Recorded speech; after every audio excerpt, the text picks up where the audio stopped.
right, welcome. This is episode 16. I think it's 16. I think it's 16. I'm Brent. Tonight I've got John and Bill with me for Traditional Right Live. How are you guys? Doing well. Enjoying a beautiful evening in Cleveland, Ohio. Lovely. What are we drinking tonight? We're drinking some Newport, which John brought. It is appropriately War's Warrior Port, and it's a very nice port indeed. So the conversation will probably improve as the bottle goes down. All right. Just as a reminder for everyone watching, if you'd like to participate in the show, you can send us a question or a comment, anything else you'd like to say, and we can read it live on the show. You can put it into the live chat on YouTube while we're live, or you can send us an email at traditionalright@gmail.com. So, Bill, you had some news items that you pulled out, and why don't you go ahead and read those off? Well, I didn't bring the news stories, but there have been a couple of things happen this week that are worthy of our attention. The most important is the mass shooting in Virginia Beach, where a disgruntled city employee went into the municipal building and shot and killed 12 colleagues and wounded several more. The approach that the government generally tells us to take, which is wait for the professionals, the police, the first responders to arrive, is hopeless in these cases. Now, the police responded very promptly, but even so, we ended up with 12 dead. Unless we're lucky enough that there's a police officer right where the shooter opens up, and that's seldom going to be the case, by the time the police can respond, even with the fastest response that they can manage, you're going to have mass casualties. So we need a different approach. And I've talked about this several times in columns that I've written for Traditional Right. What I proposed is a national militia that would have no ranks, no uniforms, no pay. It would be simply a list of people who have taken a pledge, signed a pledge of men specifically, that if they are where a mass shooter opens up, they will physically attack the shooter. If they're armed, so much the better. But they will also attack if they're unarmed. There's usually something to throw. You can tackle the guy. Of course, some of those doing that will die, but they will greatly reduce the overall casualty count, and they will, I think, discourage a lot of this mass shooter business, because a lot of the people doing it are doing it for attention. What happens in a case like this is the attention focuses on the people who took the shooter down, not on the shooter himself. We've had this happen now in two fairly recent cases. One was in North Carolina and one was in Colorado, where as soon as the shooter pulled out a weapon, the nearest guy tackled him. Now, both of the people who tackled them died, but law enforcement officials in both cases said they saved a great many lives because they turned a mass shooter incident into a situation where one person died in addition to the shooter.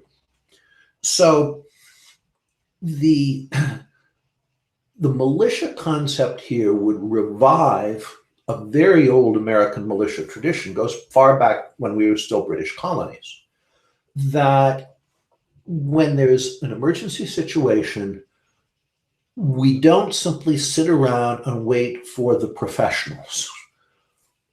Free citizens in a free republic take responsibility and act.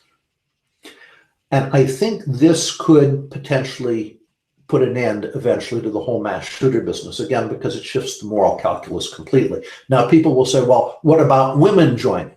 Doesn't work. First of all, despite all the baloney you see on television and movies about lovely petite women beating up big guys, in real life, that doesn't happen. Very few women can take down a man. Second, human nature dictates that if a woman is in danger, the man is going to make rescuing the woman his top priority. And this is going to draw the men's attention away from taking down the shooter. So what we need women to do is run or hide to clear the way for the men to take the shooter down. And of course, the feminists will howl, but I'm sorry, this is human nature. I think this could both greatly reduce the casualties, which also dissuades potential future mass shooters. And again, instead of focusing the attention on the shooter, he becomes virtually invisible because the whole story is about the heroes who took him down. I don't know of anything else that's going to stem this epidemic of mass shootings. And certainly the approach of leaving it to the professionals hasn't worked, and it cannot work. So toxic masculinity has its uses, I guess, right? Yes. I think it's the American Psychological Association now classifies traditional masculinity as a disorder. Right. Yeah. But Yep. it turns out that in the real world, we need brave, strong guys who will do what women cannot. While we still have them. Right. And if we don't have them, then you're going to have mass casualties from these events continuing, because again, absent the pure luck of a cop being exactly at the right place at the right time, by the time the police get there, even with the best response possible, it's going to be too late. Yeah. And this strikes right at the legitimacy of the state. This is an aspect of fourth generation war, even though most of the shooters don't seem to think of it that way. Obviously, if they're doing it in the name of Islam, then they are thinking of it that way. But most of the ones in this country have not been. But anything that shows the state failing, and the state's most basic duty, the duty for which the state arose, is the maintenance of borders, safety of persons and property. Anytime the state cannot perform that role, it loses legitimacy. Absolutely. And not only can they not stop them, but even in the wake of them, they have a hard time explaining what really happened. There's a lot of cases that they can't even establish motive or it's motive that's kind of contrived. There's no evidence for it. So not only is it failure to stop these things, there's really no serious effort to really figure out what's really causing a lot of these issues. Well, I think that, again, part of it is these are losers who are looking for publicity. How do they get their name up in lights? How do they get their Warholian 15 minutes of fame? If we can deny them that, and I think the solution I've proposed here does deny them that, then that's a major dissuader, because they can see incident after incident, nobody ever heard who the shooter was. The focus was all on the guys who took it down. Right. And that happened in Colorado, and that happened in North Carolina. You didn't hear anything about the shooter. The focus was all on the two guys who lost their lives taking the shooter down. I think a militia offers some other benefits too. One, it kind of integrates the citizenry with the government apparatus, so there isn't such a stark divide. Mm-hmm. And I think that protects the legitimacy of the state, for one. In a republic, it certainly does, and it's key. It also, there's the potential to counteract some of the ill effects of multiculturalism too, because there's a requirement for everyone to kind of come together for the sake of order and communitarianism. Yeah, I mean, look at the stark difference between the response of, say, London's mayor after their attack, saying, "Oh, well, this is just part and parcel of living in a multicultural society. Mm-hmm. Just get used to it." Yes, So it's interesting. The young man high school student who took down the shooter in Colorado was Hispanic, and again, he was killed doing it. So very much that integrates the immigrants with the broader community. Because the most basic function in any community is defense. Simple as that. If we have the immigrants participating in the defense rather than serving, as the Islamics tend to, as a base for fourth generation war against us, then that very definitely moves us away from the multicultural stew toward united community. And another reason to talk to each other is always a good thing, because especially in today's society of increased individualization, where basically everyone lives in the same community, but nobody knows anybody. Nobody can even have face-to-face conversations anymore. So having a militia is a way to encourage face-to-face interaction. Everybody has then. Everybody is playing an important role in the community. It does. You see this in many rural communities with the volunteer fire departments. And you'll see integrate, if it's an area in the South, those may well be integrated. You'll have both blacks and whites volunteering. So these things are ways to build community cohesion. And you're dealing again with the most basic function of a community, safety. Mm-hmm. It's interesting, Brent, that as someone who's been very much involved with the new urbanism, the two things that most undermine community, even before all the electronic crud descended upon us, was the automobile and the television and air conditioning. Those things, the air conditioning and the television brought people inside.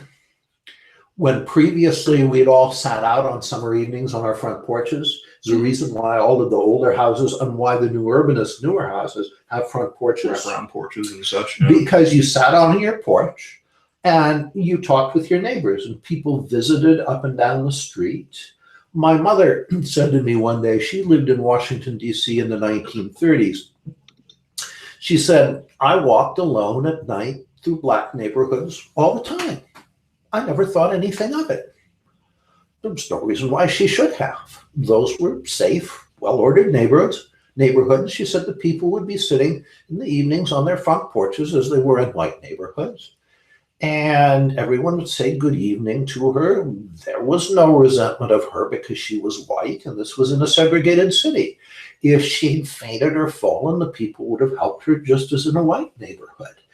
And the fact that, again, people were outside, meeting their neighbors, interacting as a community, air conditioning and television destroyed that. The automobile, when we took the streetcar or walked for our local errands, again, we encountered our neighbors.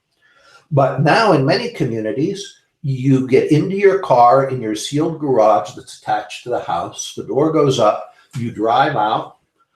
There's no interaction with your neighborhood whatsoever. Yeah. And the same thing when you come home and then you're in the house again in the air conditioning. Now it isn't even just television. Now your face is in some electronic screen, including sitting around at the quote family dinner unquote table, but everybody's got his face in his phone. Yep. So these technologies, it's a mistake to think that technologies are neutral in their effects.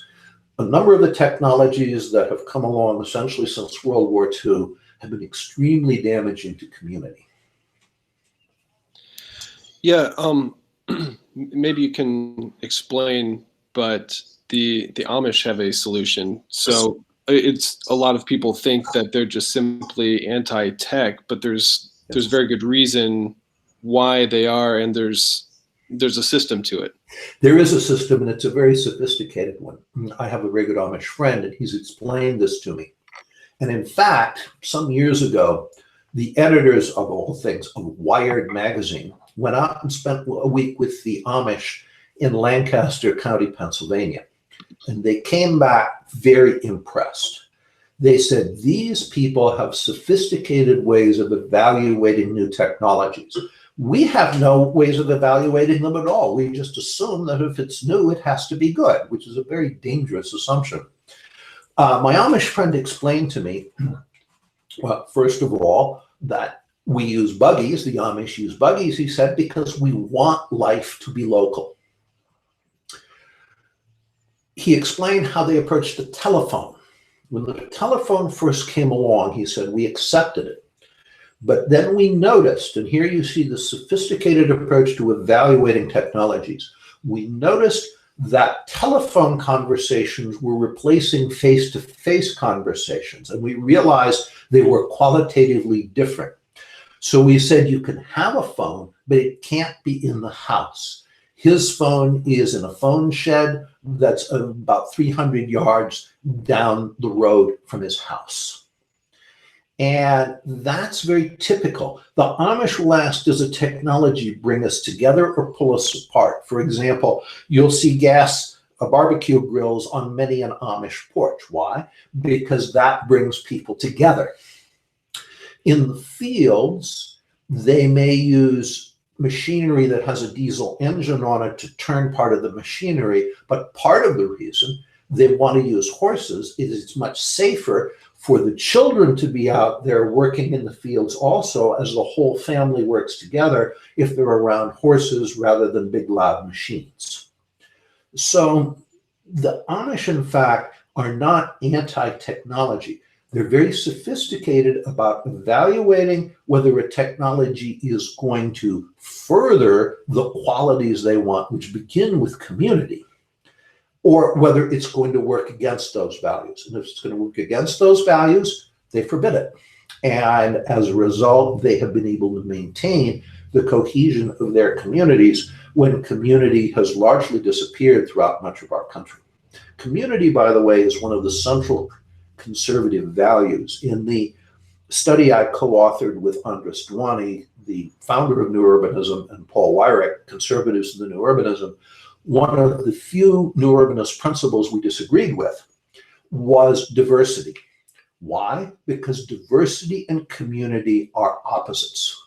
The more diverse a neighborhood, the less community is likely to form, because community forms most easily among people who are most like each other. People naturally segregate. Yes, of course. Yeah. If my next door neighbors are Chinese, they will probably be lovely people. They'll keep their house beautifully, etc. But there's a very good chance that there'll be too much linguistic and cultural difference for us to do anything more than say hello when we put the trash out in the evening. Right. So the reason conservatives value community so highly is that community is the most effective means for enforcing norms of behavior. The most powerful sanction if someone's behaving badly is community sanction. Suddenly the community is pulling back from them. They find themselves being isolated from the community.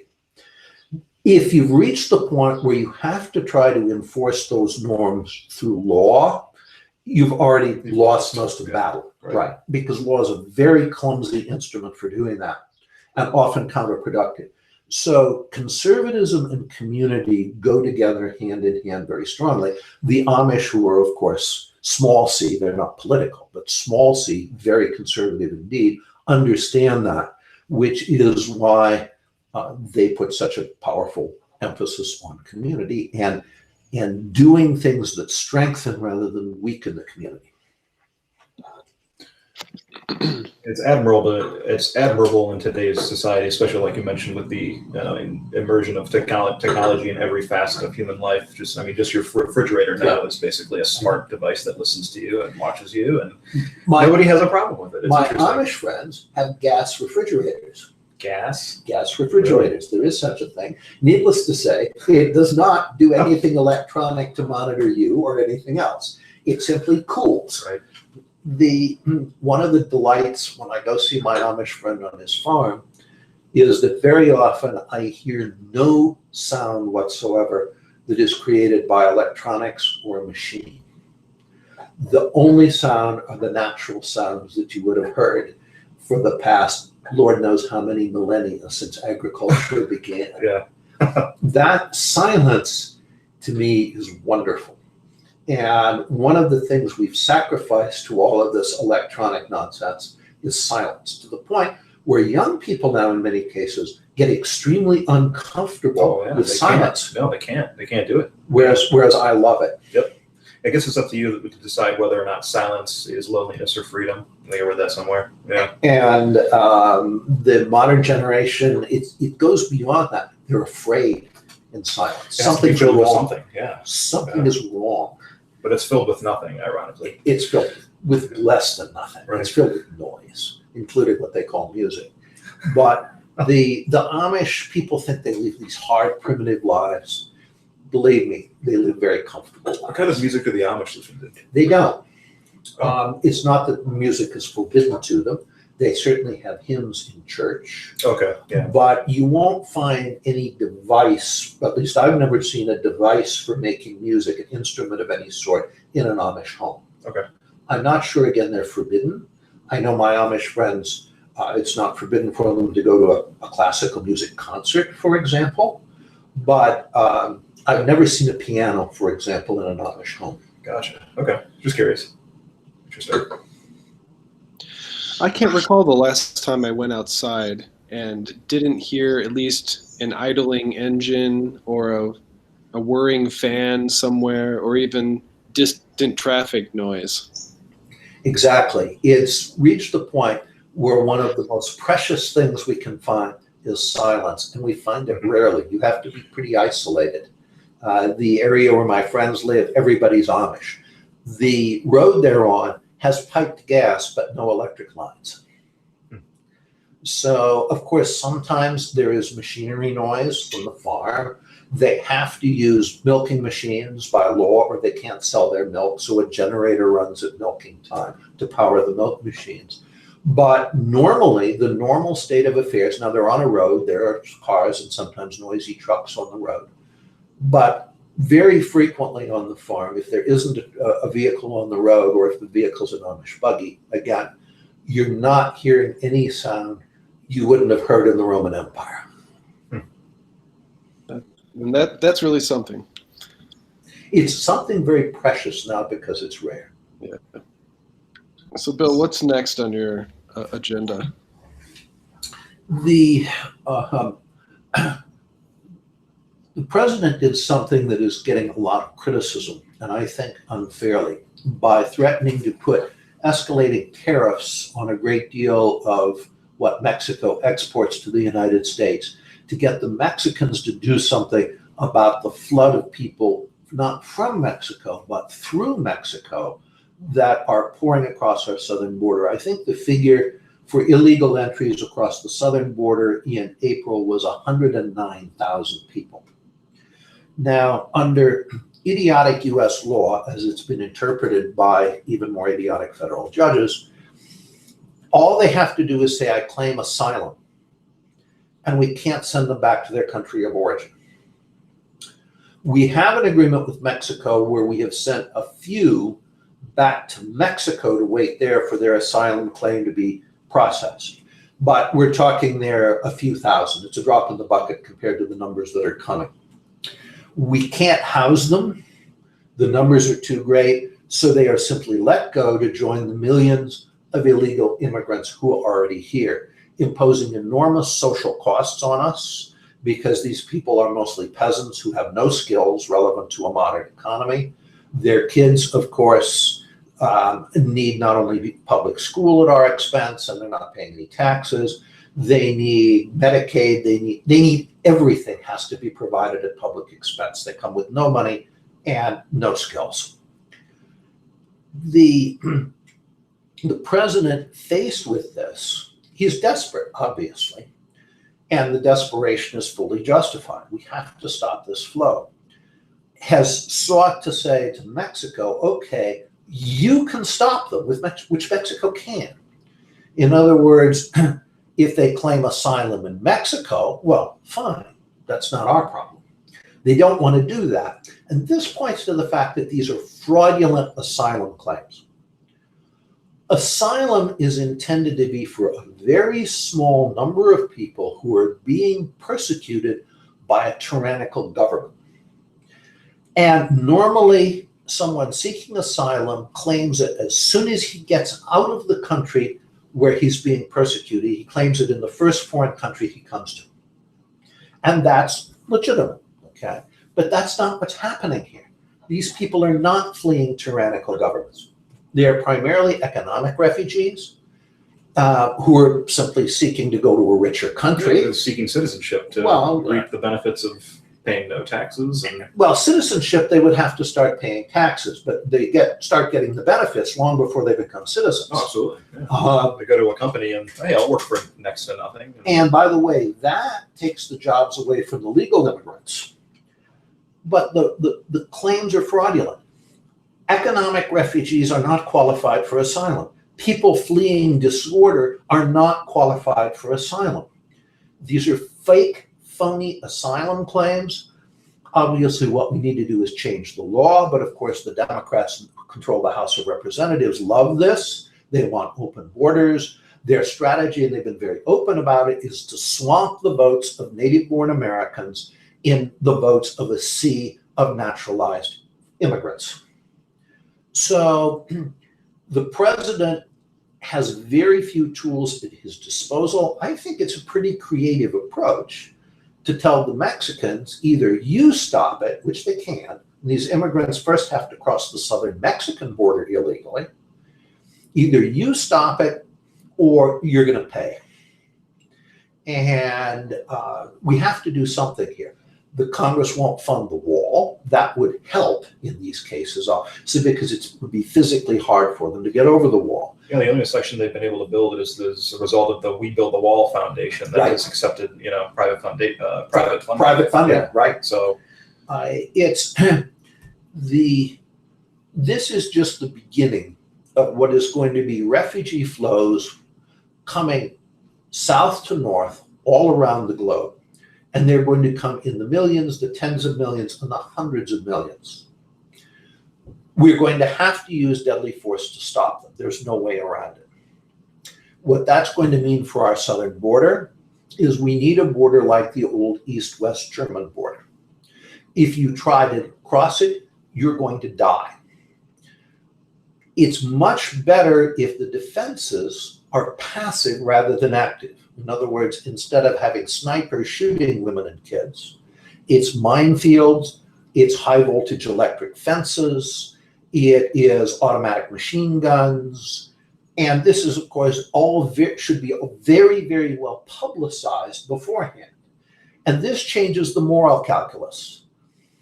If it's snipers shooting women and kids, then the public will just say, this is terrible. And you'll see the weeping women and the dead children on television. And remember, we're now a womanized society. We have a womanized culture, which is a soft, weak culture. You're not going to be able to do that. But the calculus changes if it's big signs saying, Achtung Minen, minefields, and you've publicized you're going to die if you try to cross this ground. And they come and die anyway, well, then the view is, okay, they're that dumb, give them the Darwin Award and move on. I'm thinking that maybe our sign shouldn't be in German. The optics just aren't quite there, I think. Well, that's traditional for minefields, I'll put it that way. We asked, by the way, this was in the 1970s, in a meeting with General Hermann Balk, who was one of the finest tank commanders of World War II, saved the situation on the southern flank after the Stalingrad disaster with a series of brilliant actions with 11th Panzer on the Chir River. And we asked him about minefields, and I think it may have been John Boyd who asked him about dummy minefields. And Balk said, dummy minefields work just as well as real minefields. So in this case, however, they can't be dummy minefields because the word will spread. They have to be real. And we're going to have to do it sooner or later. It is only a question of when. It's the same as the Europeans are going to have to sink the refugee ships crossing the Mediterranean. It's only a question of when. The Greeks are going to have to mine the beaches of those islands and set up machine gun posts and so forth. Or we are going to be swamped again in tens and hundreds of millions of third world immigrants fleeing disorder, economic disaster, climate disaster, and all of the rest of it. And to the point where European civilization will simply cease to exist. Well, I think that's clearly the objective. Of the cultural Marxists, it certainly explicitly. Power structure. Well, Nobody the power is doing structure anything to. here again is made up of two groups. The Democrats believe in cultural Marxism. The Republicans are too chicken to fight it. But the effect is the same. That the cultural Marxists essentially guide policy in this country. It's cultural Marxism is now the unofficial state ideology here and in Western Europe. Now, Eastern Europe, which already had a belly full of another kind of Marxism, is much more resistant to the cultural Marxism. But Western Europe and the elites in Western Europe and the United States have swallowed it hook, line, and sinker, again, either out of conviction or just out of cowardice, which is why you're seeing this tremendous revolt against the elites, both here and in Europe. The common people in both places want their culture to live. Yeah, I mean, certainly a certain amount of them, but in Europe, just as here, there's also plenty of people that are welcoming the demise of their own culture, which is, I don't know what you really do about that. Well, remember that cultural Marxism works by psychological conditioning. And of course, you have tremendous conditioning mechanisms in the public schools, in the entertainment industry, and so on. And these are all constantly working to condition people that if they in any way want to defend our traditional Western Judeo-Christian culture, they're supposed to look in the mirror and see another Hitler looking back. I think a lot of people in that group aren't even aware they're losing it because they weren't aware of it to begin with. Perhaps more true here than in Europe. Yeah. The European publics have definitely been more aware of who they are culturally. Because we're more of a melting pot, that awareness here has been somewhat less. But if you went back 100 years, I assure you the average American would know very well that this was a white European and Anglo-Saxon culture. It wouldn't even have been a question. No. Yeah. And the whole elite was united in insisting that immigrants adopt that culture. And it worked. Now, we had to cut off the immigrant flow in 1920 because they were coming so fast. Even with the whole elite united on acculturation, we were getting overwhelmed. But you did have these tremendous acculturation mechanisms in things like the New York public schools that could take immigrants, the children of immigrants from not our traditional sources of Germany and Scandinavia and Britain and even Ireland and Italy, but people from the Levant, people from Greece, people from the steppes of Ukraine, and in one generation enable their kids to become normal middle-class Americans. And that was an incredible achievement. But again, the whole establishment was united on what they called Americanization, which was really inculcating the Anglo-Saxon culture. Mm-hmm. And it worked. From the chat, Puppet Perception asks, what is the ultimate political motive to promote and or encourage mass migration? The ultimate political motive is to destroy Western civilization, the Christian religion, and the white race. These are the goals of cultural Marxism. And they will pick any tool they can use that will help them in that, including, for example, in Europe, Muslim immigrants. And the Muslims will cut the throats of the cultural Marxists even before they cut our throats. That doesn't matter. They're not going to be spared.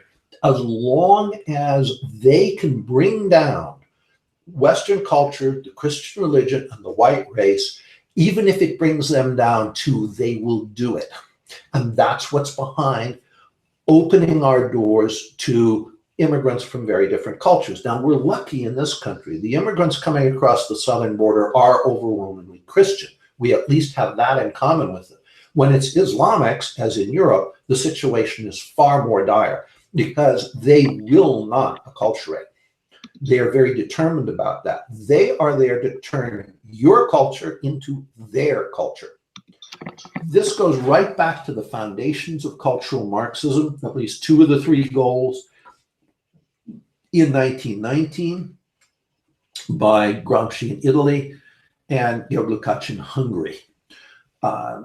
Lukács said, who will save us from Western civilization? And Gramsci said that communism is impossible in the West because the Christian religion blinds the working class to its true, i.e. Marxist class interests. So if we're going to have communism in the West, the Christian religion must be destroyed. After World War II, largely I think through the efforts of Herbert Marcuse, a third objective was added, and that was the destruction of the white race. So that is the goal of these migration policies. And it's unfortunately, they are advancing toward those goals because this will do it, particularly again in Europe with the mass immigration of Muslims. Do you think that there is still an underlying economic dream of the cultural Marxist, or has their goal completely transformed to just destroy? Unfortunately, it's just destroying. In other words, the old economic Marxists in Moscow did have a positive picture of a society they wanted to create. Of course, that was based on economics, ownership of the means of production. It was completely unrealistic. Ironically, the only way a society based on from each according to his abilities and to each according to his needs could ever work is in a deeply, deeply Christian society. Of course, Marxism hated Christianity.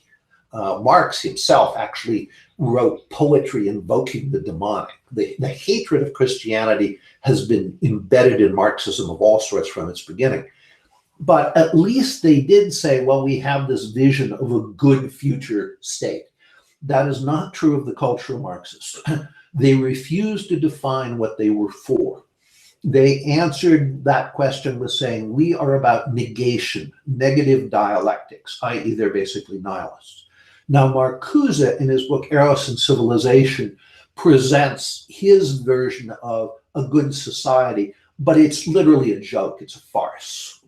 It is, he says that if we can liberate non-procreative eros in all its dimensions, we can create a society of all play and no work. Yeah, right. This was written for college students in the 1960s.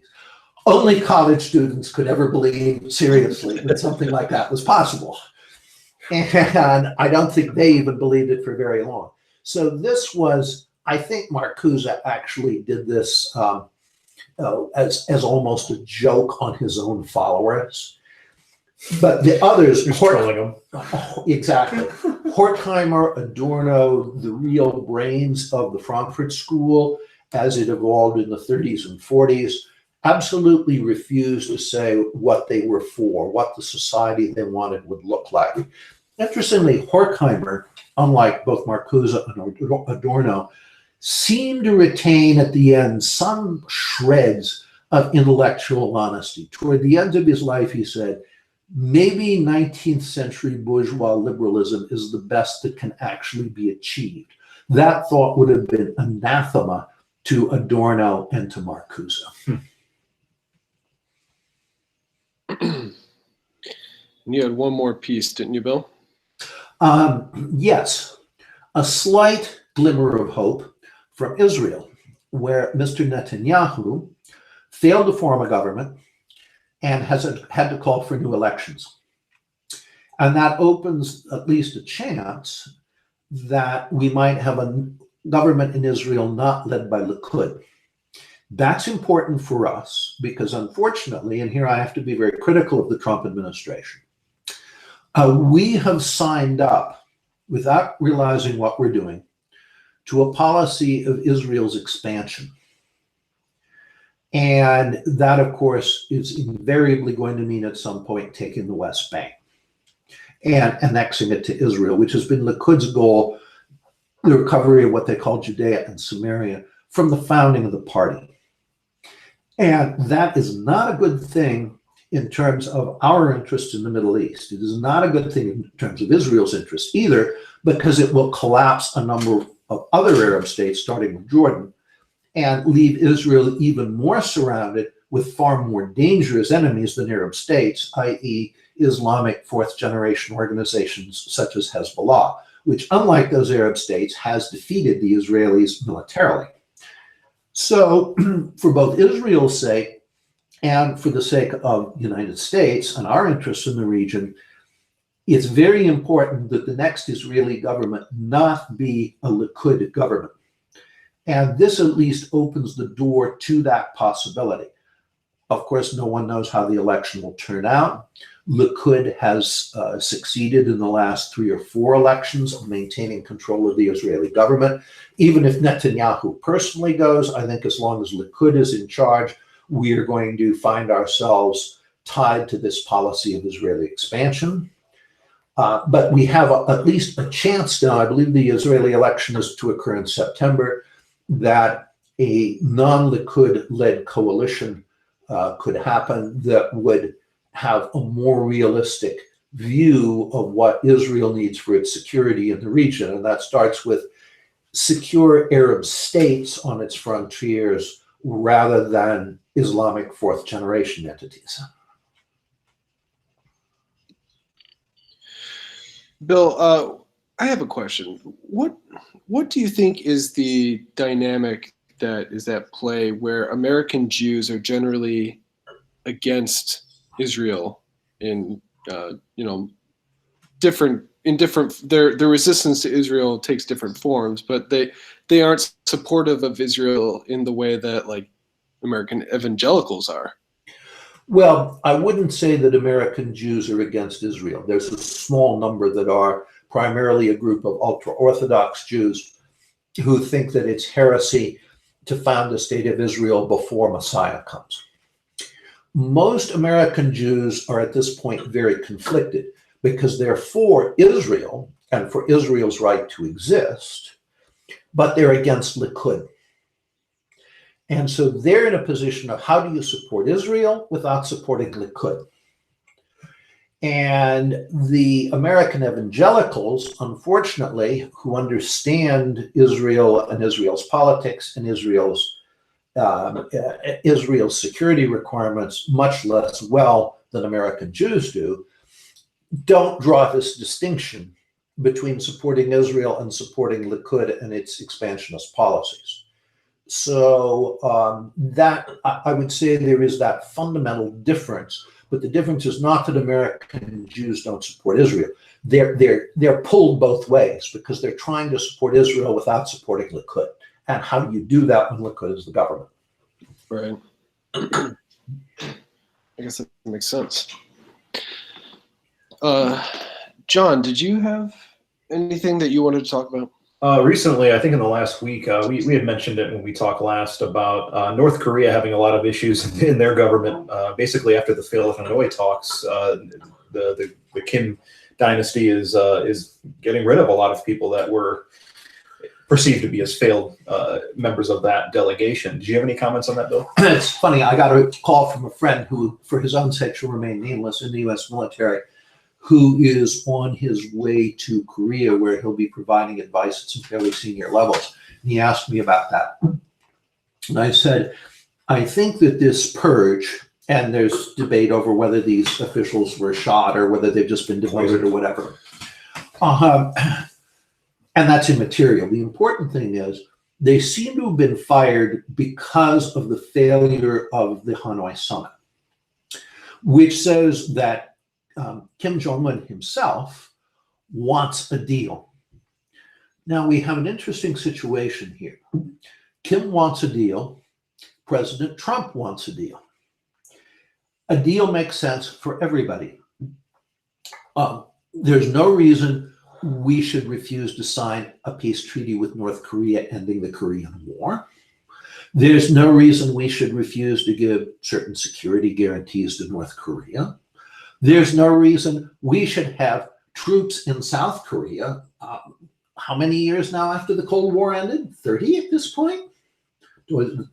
So 89? Yeah, as long as I've been alive. Yes.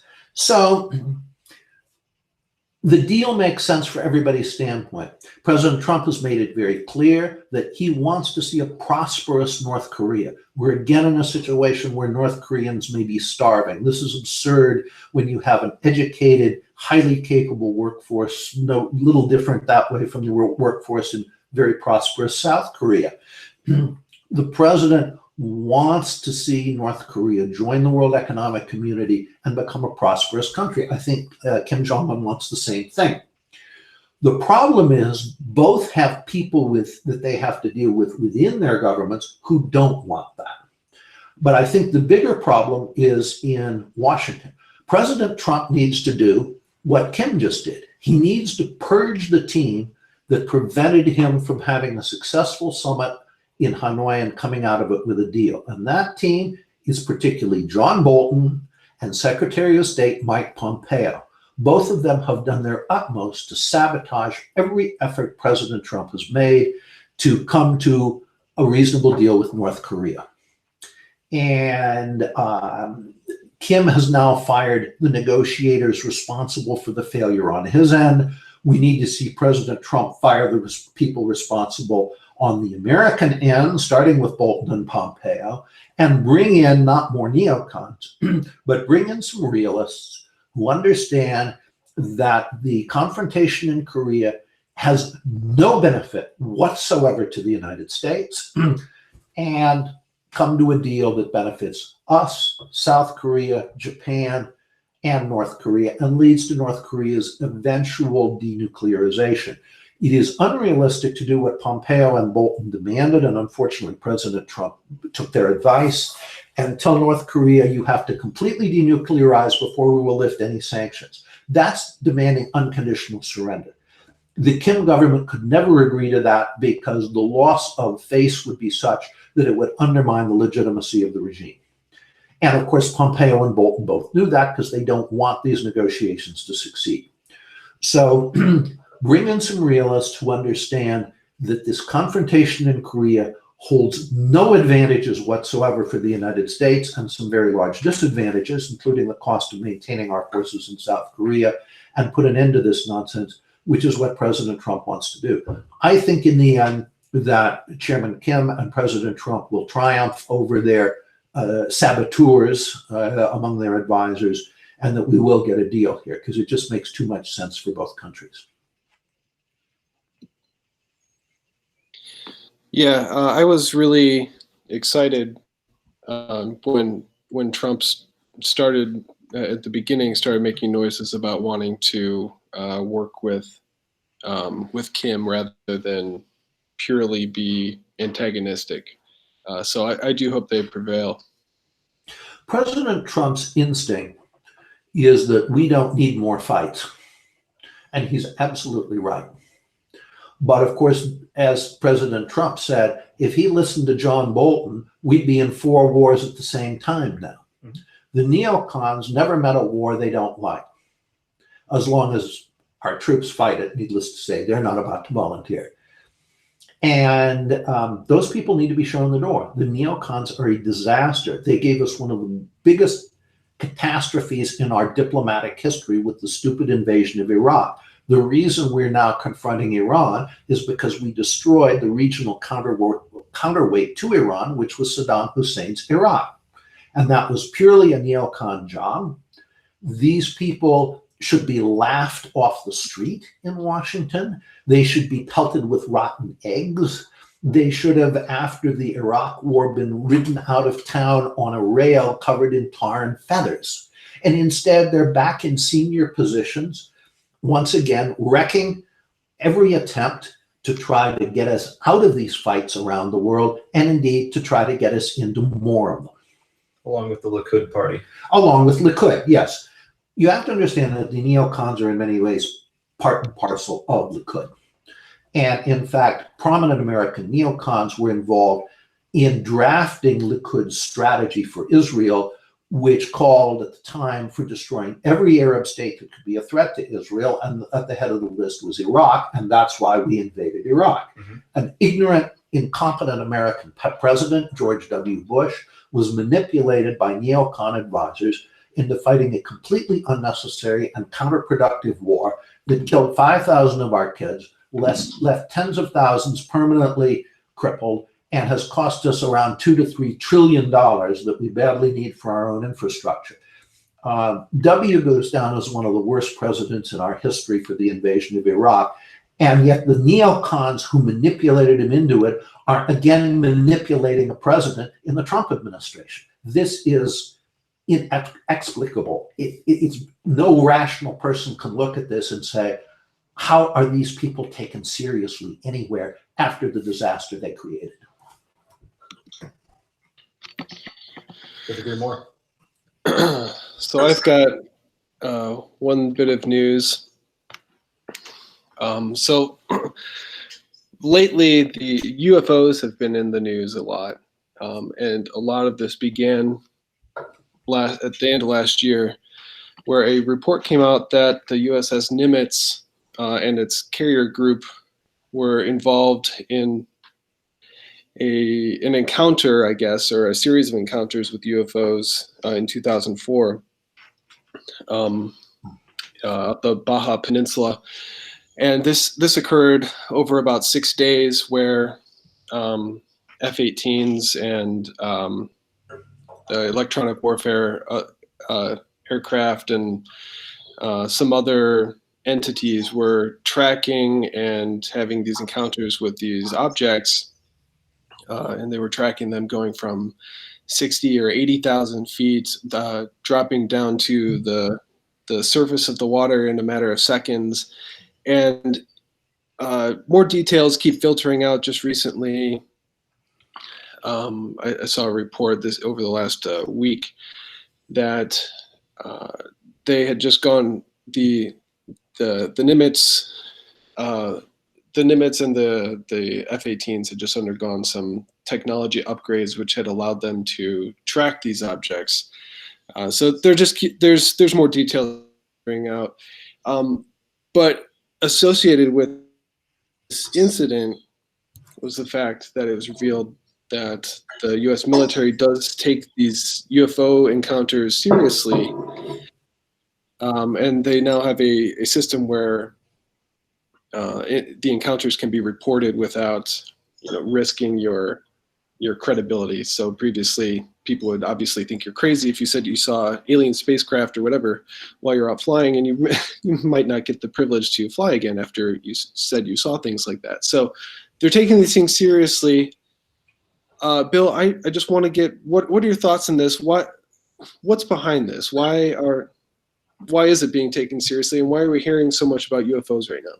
Well, I have two answers to that question. The first is, as anybody who knows anything about radars will tell you, radars can do very strange things. And when we're dealing with radar reports as opposed to visual contact, then I would always be a bit skeptical. Think of all the weird stuff your own personal electronics does. Well, radars do that only a lot more so. So I would be very leery about interpreting too much from radar context.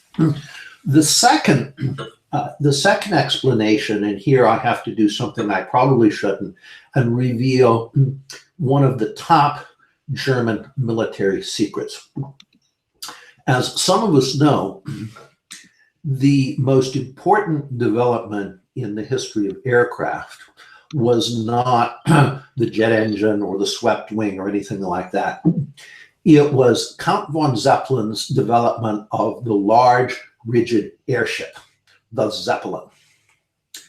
And Germany has certainly not given up on the best secret weapon it ever created. On the contrary, the Germans have been developing stealth Zeppelins. You can actually get models of them. I've seen them. They're painted sky blue with puffy white clouds on them. And I think that what our pilots are seeing are stealth Zeppelins, and they just don't get it because they're just not looking for Zeppelins at all.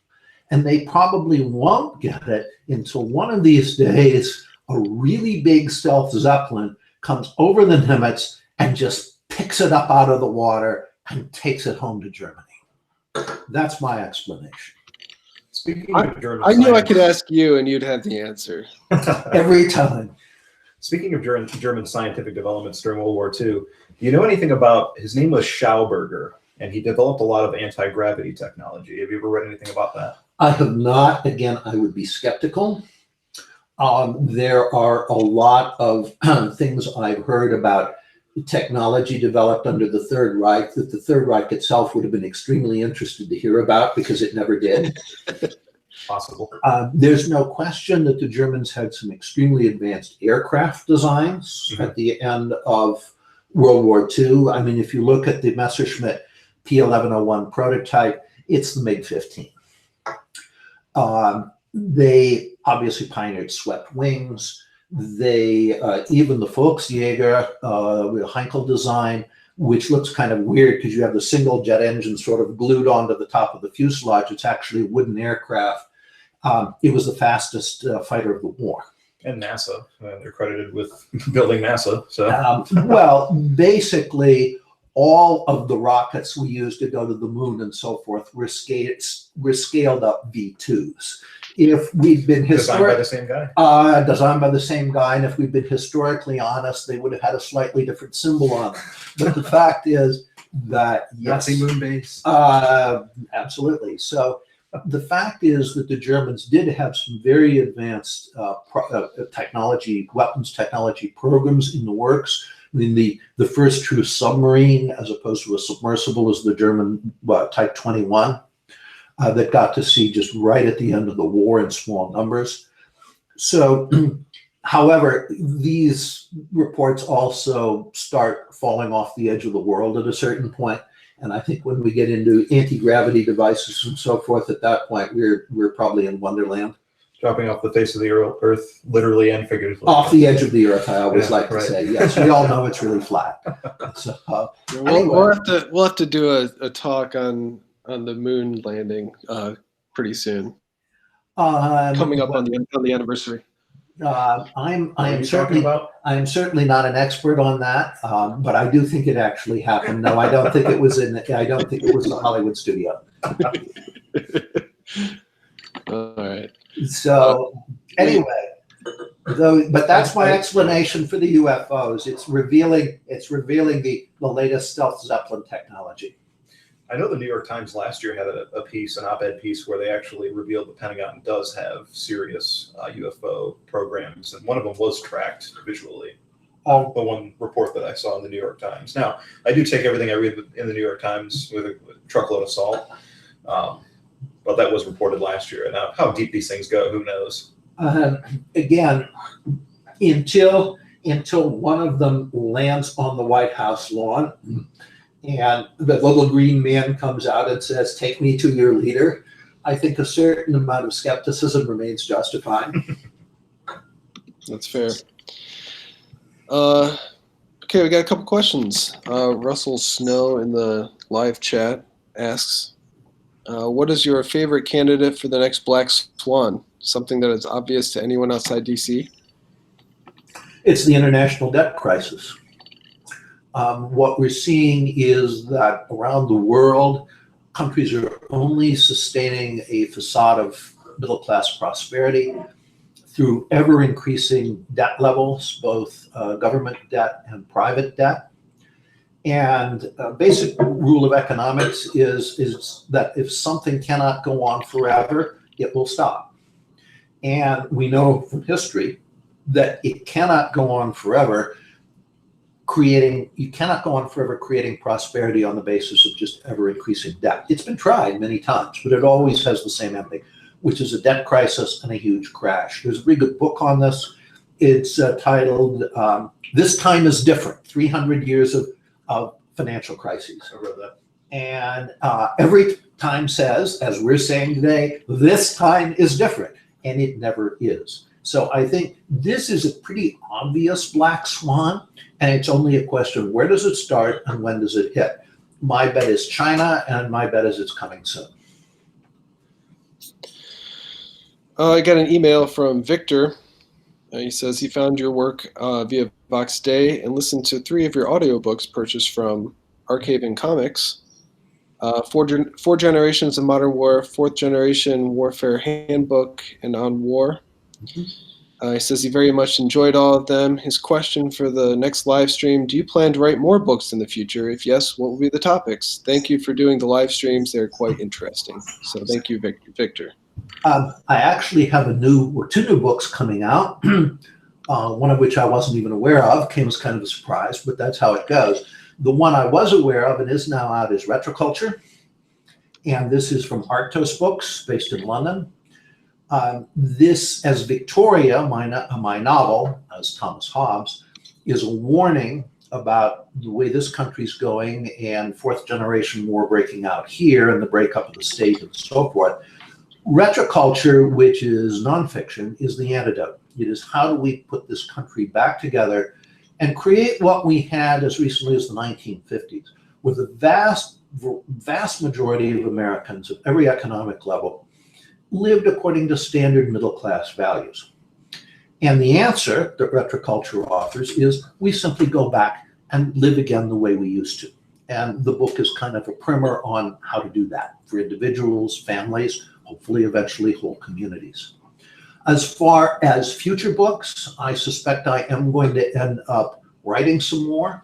The other one I have coming out, by the way, I don't even know what the final title will be, but it is an expanded version of a short book that I edited and wrote some chapters of for Free Congress Foundation. It was up free on our website. That was the history of political correctness as cultural Marxism, again, the Frankfurt School. And that has been expanded by an evangelical foundation. They've added some new chapters, good ones, and that should be out within the next few months, I think. They have access to a broad evangelical community, and they think it's important, and I agree, that evangelicals understand what it is that's destroying our culture, which is this ideology of cultural Marxism. I do expect I will be writing some more books. I'm not sure I look forward to that, but that's how it goes. And at this point, I don't know exactly what the subjects are going to be, but I think it will probably happen. I did hear rumors that there might be a follow-on to Victoria at some point in the future. There might be. One of the things that I've thought about, one of my favorite books is Austin Tappan Wright's Islandia. It's spelled Islandia. It's the only conservative utopia ever written. And was written early in the 20th century, was published, I think, around mid-century. I love the book. I've loved it all my life. And I recommend it to any and all conservatives. Islandia is a essentially medieval agrarian country. You can kind of think of it as a nation of Amish, except they fight. And it encounters the modern world. It's a fictional country, obviously, on the fictional Korean subcontinent. It encounters the modern world and rejects it. And there have been a series of books written since. One of them is The Isler, by other authors, trying to keep Islandia alive. And I have thought about doing a book in what's in effect the Islandia series, where once again, Islandia finds itself confronted by the modern age, particularly as represented by America's garbage popular culture, and once again rejects it. And actually has to go to war to do so, because as the neocons desire, since Islandia rejects our cultural garbage, we attack it to try to force it down their throat with armed force. And well, that doesn't work too well. And part of the reason is Zeppelins. They find some T-34s? Some T-34s, actually all Islandian systems are steam. So the tank's powered by steam. But the real secret is they've got a big fleet of Zeppelins. So I did a war. Steam Zeppelins, absolutely. And we have very lightweight steam engines now. And I think this could end up being a sort of sequel to Victoria. I just imagine that giant steam-powered spider from Wild Wild West with Will Smith. That's all I'm thinking about. The stuff powered by steam can get really neat. Much more interesting than these just electronic pads and stuff. I mean, when you got something powered by steam, it's really great to watch it operate. It's just neat. Yes, exactly. Any guy who likes machinery has to prefer steam. Do you know of any Victoria movie being planned or any other kinds of media with the property? I know someone who is thinking of trying to do Victoria as a graphic novel. And I think that could be very interesting. I'd like to see that. I think Victoria would make a great, probably could take 3 movies to do it. I don't think you could fit it all in one. The only guy I know of in Hollywood who would have the guts to do it would be Mel Gibson. And I'd love to get him a copy of the book. If anybody out there is able to do that, let me know. Mel, we know you're listening. We need somebody who can put it in his hands. Love your work, Mel. And I would be more than happy to supply the copy. But I think if Mel read the book, there's a reasonable chance we would have Victoria as a movie. And by the way, it'd make a whole lot of money. Oh, yeah. Alrighty, that's all I've got. If you want to participate in the show, remember, drop us a line at traditionalright@gmail.com or watch the live streams, and you can type your questions, comments, whatever into the chat and talk to everyone else that's there. So any parting words? I'll be gone next week, so I think we'll be doing it again in 2 weeks. Sounds good. All right, everyone. Take care.